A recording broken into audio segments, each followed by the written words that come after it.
Hey guys, welcome back to the channel, and this is how to find clients on LinkedIn for freelancing.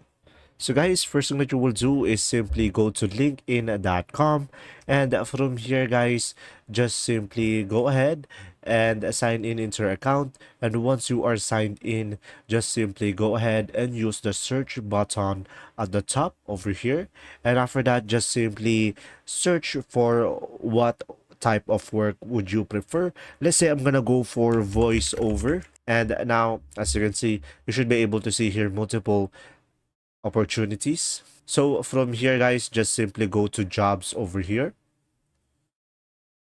and after that you should be able to see here all of the jobs that you can apply for. And from here you should be able to find clients on LinkedIn for freelancing, and this is all of the clients that are available.